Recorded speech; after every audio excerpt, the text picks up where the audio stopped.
सत्संग जी, प्यार से कहना धनंकार जी। आज का टॉपिक जिधर देखता हूँ तू ही तू है। सत्संगत ये एक ब्रह्मज्ञानी संत की अवस्था कि वो ज्ञान लेने से पूर्व किस तरह वो भटकन में सत्संग जी, और जैसे ही एक पल में पूर्ण मुर्शद जीवन में आए और सत्संगत इस रमे राम से एक मिक करवाया, तो सत्संगत एक ब्रह्मज्ञानी संत के मुख से ये निकला और वो ये नज़ारे देख करके बोल रहा है। सत्संगत कोई कहने की बात नहीं कि जिधर देखता हूँ उसको सब तरफ सत्संगत इसका रूप नजर आ रहा है। सत्संगत ये सतगुरु की कृपा से, और सत्संगत जब हमें ये यकीन हो जाता है, जब ब्रह्मज्ञानी संत के जीवन में ये एहसास हर वक्त बना रहता है सत्संगत, तो फिर वो सत्संगत वो नेगेटिविटी और बुरे जो कर्म है उनसे भी बचता चला जाता है और सत्संगत मुक्ति के पथ पर कदम बढ़ाता चला जाता है सत्संगत। और सत्संगत आगे महात्मा ये बताते हैं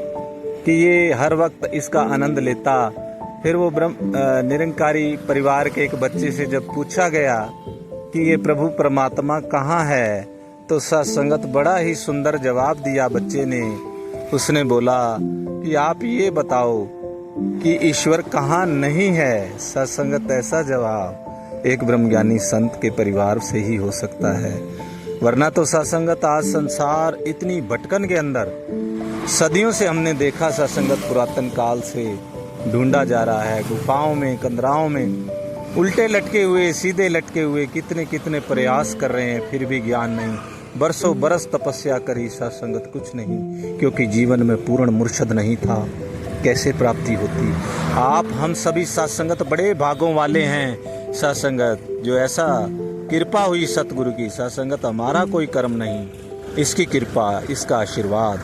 तो आओ सत्संगत, अब तो यही ध्यान कि बिना कीमत के मिल गया हीरा, करो कृपा संभाल आ जाए। अब सत्संगत इसकी संभाल आ जाए, ये हमें देख रहा है। अब हमें वो काम नहीं करने जो पहले हम छिप कर लिया करते थे कि यहाँ कोई नहीं देख रहा। और सत्संगत आपको वो फिर कहानी भी छोटे रूप में दास कहेगा कि वो बोला गया किसी को, 3 दोस्तों को एक एक कबूतर दे दिया गया और बोला गया कि जाओ आप इसको उस जगह पर जाकर इसको मार दो जहां इसको कोई ना देखे। तो पहले वाला गया, बड़ी जल्दी लौट आया, कह रहे मैंने उसको मार दिया एक जगह पर जहां कोई भी नहीं था, बड़ी गहरी गुफा थी, उसमें ले गया।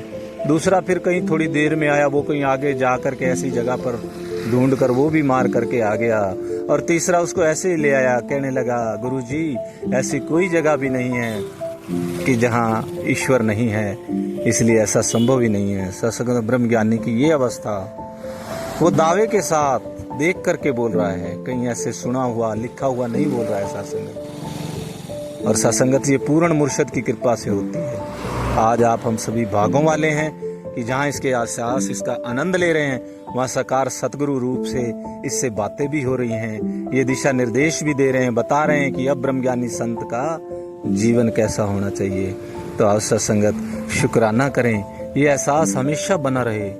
सत्संगत किसी शायर ने खूब कहा है कि हो जाएगा खत्म इस जहां से गुनाहों का तसव्वुर, अगर यकीन हो जाए कि खुदा देख रहा है। सत्संगत ये एहसास होना कि ये मुझे देख रहा है, यही सत्संगत मुक्ति की तरफ ले जाता है। ये सत्संगत ब्रह्मज्ञानी के जीवन में ये एहसास हो सकता है, क्योंकि उसके जीवन में साकार सतगुरु, निराकार प्रभु का साकार रूप सतगुरु जब आता है, ईश्वर का ज्ञान सत्संगत ईश्वर ही दे सकता है, और किसी में इतना बल नहीं कि सत्संगत इसका ज्ञान दिया जा सके। तो सत्संगत वो महाभारत काल की भी वो कथा, छोटी सी बात कि अर्जुन जब युद्ध खत्म हो गया तो अर्जुन को बोला गया कि आप रथ से उतर जाइए। तो सत्संगत अर्जुन कहने लगा कि पहले सारथी उतरता है, तो उसने कहा आप तो महारथी हैं, तो भी नहीं उतरे। तो उन्होंने बोला कि आप, कहने लगे आप प्रभु हो, तो कह रहे हाँ आप नारायण मुझे मानते हो, तो मेरा आदेश है आप पहले उतर जाओ। तो वो उतर गए सत्संगत। तो फिर आपने सुना भी होगा कि जैसे ही प्रभु उतरे तो वो रथ फट गया। तब प्रभु से पूछा अर्जुन ने, तो बताया कि रथ पे मैं बैठा था, वरना तो ये रथ उसी दिन जल गया था जिस दिन कर्ण ने इसके ऊपर वो बाण फेंका था। तो सत्संगत आओ हम भी अपने जो हमारे ये जीवन रूपी रथ है, इसके ऊपर इसको बिठाएं जो ये बोल रहे हैं साथ संगत, तभी हम बच पाएंगे, वरना हमारा भी रथ साथ संगत जलने से ज़्यादा दूर नहीं। आओ इसके एहसास में रहें कि ये हमारे अंग संग है, आनंद में रहें कि हम इसी के अंदर बोल रहे हैं। इस वक्त भी दास इसी के अंदर बोल रहा है, आप सभी हम सभी जो सुन रहे हैं इसी के अंदर बैठे हैं, सब कुछ इसके अंदर है, इससे बाहर कुछ भी नहीं सत्संग। और महात्मा ये भी बताते हैं कि किसी और ने प्रश्न कर दिया कि इस प्रभु से पहले क्या है, तो उन्होंने कहा कि आप इसकी गिनती करो, कुछ पत्थर दे दिए। उन्होंने गिनती करी 1 2 3 4 5 6 7 8 9 10, तो दोबारा फिर 10 बार बोला, तो कह रहे हैं आप ही गिन लो, कह रहे नहीं आप ही गिनो। तो उन्होंने जब गिनती शुरू की 1 2 3, कह रहे इससे पहले, उसी से पूछा इस एक से पहले क्या है, तो उन्होंने कहा, जब उसकी समझ में आ गई बात कि एक से पहले तो कुछ भी नहीं है, तो उन्होंने भी बताया कि इस निराकार प्रभु से पहले भी कुछ नहीं है, इसके बाद भी ना इसका आदि है ना अंत है। साथ संगत जी, ये आप सभी ब्रह्मज्ञानी संत जानते हैं, बस ये अवस्था हमेशा बनी रहे साथ संगत, ये काली विचारों की बात नहीं है, ये हमने अपने जीवन में लाना है साथ संगत। इस आनंद को, इस एहसास को प्यार से कहिए धन्यकार जी।